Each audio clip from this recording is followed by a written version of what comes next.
5 best ways to cook beetroot. Hi, welcome back to my channel. My name's Gary and today we are going to be harvesting beetroot that I started growing early in May, and we're going to cook them 5 different ways just to find out which way is best to cook beets. And there's nothing more satisfying than growing your own vegetables from seed to harvest. From salt baked beetroot to roasted beetroot to classic pickled beets, sauteed, and then one of my favourites, a beautiful rainbow slaw. But I keep meaning to pull them up. We've had some good weather, some rainy weather. I just wanted to get them to a good size. So they're looking good. They're grouped together like little tennis balls. Let's pull them up. I planted these colourful little bad boys about mid-May. And when picking your own beetroot, you want to grab it firmly by the root and give it a nice little tug. And then shake off the excessive soil. Okay, so this year's harvest of beetroot is a lot better than last year. Last year I planted them, as soon as the leaves came up, plucked them out, and there was nothing there apart from a tiny root. So on good advice this year I left them for the whole of the summer. So this year's crops give us a real nice variety of sizes, so this is perfect for different cooking methods when it comes to beetroot. So I'm going to get in the kitchen now, give them a wash, de-stalk them, and go from there. And let's keep those stalks and leaves.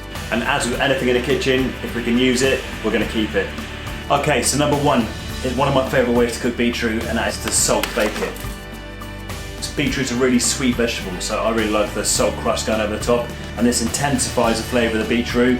Okay, to start off, we're going to put a layer of salt on the base of our tray. Then we're going to add the washed and clean beetroot, skin on to protect the flesh. Now for the salt crust, going to add a salt to the bowl, some fresh thyme, and then mix in water to give us a wet sand consistency. And now we're going to pack that salt all around the beetroot to make it airtight. And if you've got kids, it's quite a good job for them. It's a bit like making snowballs. And now we're going to bake this in the oven at 160 for about 2 to 2.5 hours. And now it's the best bit. Now it's time to smash off that crust, which leaves us with a beautiful, moist, seasoned roasted beetroot inside. Let's carve some off and have a taste. Number two is kind of the mother of all the ones coming after. This one is roasting.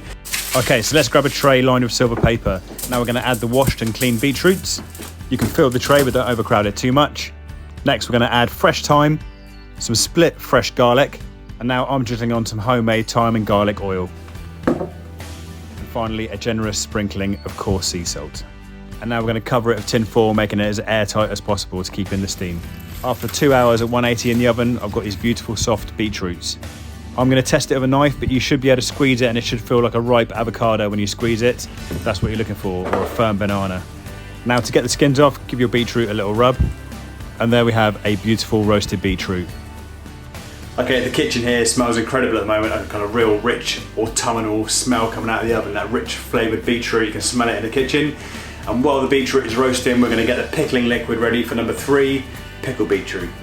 So in a pan, we're going to add 150 grams of brown sugar, 300 millilitres of red wine vinegar, 500 ml of pickling vinegar, a teaspoon of flaked chilies, 2 tablespoons of soya sauce, 2 bay leaves, half a grated nutmeg, 10 cloves of garlic split, and a couple of big sprigs of fresh thyme. At this stage you could add cloves, coriander seeds, whatever you want, but we're going to spark up the gas and bring that liquid to a simmer. While the liquid is on the heat, we're going to slice the roasted beetroot and add it to a sterilised glass jar. Okay, now the liquid has come up to a simmer. We're going to add a teaspoon of sea salt into the beetroot, and now we're going to pour over the hot liquid over the beetroots and start that pickling process. Now we're going to pop the lid on, and these should be good to eat in about 2 weeks. Number 4, saute, he says in his most snazziest voice. Okay, we're going to take the salt-baked beetroot and lift it off the tray and peel off the skin. Now we are going to top and tail it, taking off that stalk area and the little bit at the bottom. You can cut it however you want to, but I'm going to cut it in half and then cut it into nice sized wedges. I like cutting things into wedges because it keeps it a similar size, and when you come to cook it, it means everything cooks at the same sort of time. Okay, little restaurant tip, put a clove of garlic on the end of a fork, and then we're going to use this to stir the sauté beetroot. Next, I'm going to take the leaves that we saved earlier, give them a good wash and pick off the best leaves. Through. So we're going to put a knob of butter into a hot pan. We're going to lay that out in the butter so that can saute in the butter. If you watch this channel, you know I love foaming butter. And any stalks and leaves you don't want, get them on a compost heap. We're going to use those for next year. Okay, now they've been frying for about a minute. I'm going to turn that over. You can see a little bit of colour on the underside. We're going to turn that over. We don't need to season it because it was salt baked, so it's already salty enough. Now we've got a little bit of colour, we're going to add the beetroot leaves.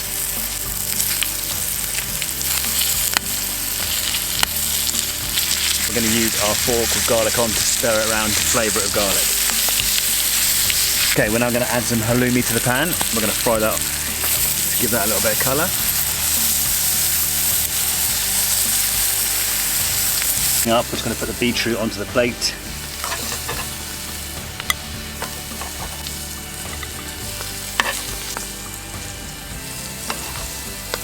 You can see the beetroot leaves are just like red chard, so don't throw them away. And now on goes our halloumi.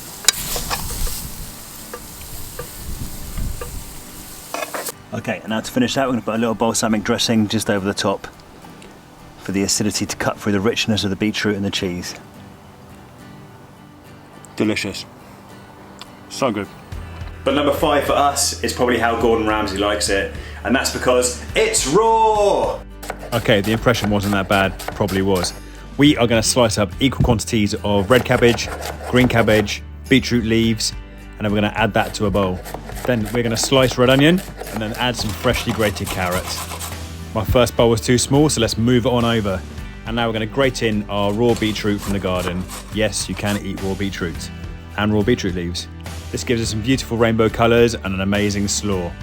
Just look at the colour of that. Of course, beetroot is incredibly good for you. It's got loads of good vitamins and minerals in there. It's very healthy. And then if you're going to chuck the beetroot leaves in there and the raw beetroot plus other vegetables, you've got a little healthy bowl of wonders. And of course, coleslaw doesn't have to be wrapped in mayonnaise. It can be a really light, vibrant thing. As the winter nights draw in, this is perfect. It almost looks amazingly summery, but it's really autumny at the same time. Autumn slaw.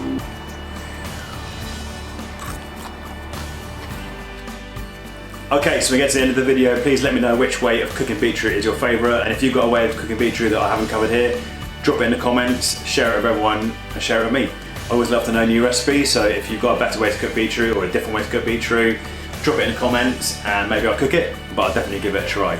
Thanks for watching. Please remember to subscribe to the channel, click a like. Thank you for all the comments this week. Thanks for everyone's suggestions on what to cook next. If you've subscribed already and you've liked and you like what you see, then this pickling video is for you. The kitchen here smells incredible at the moment. A real kind of fragrant autumnal. Whew.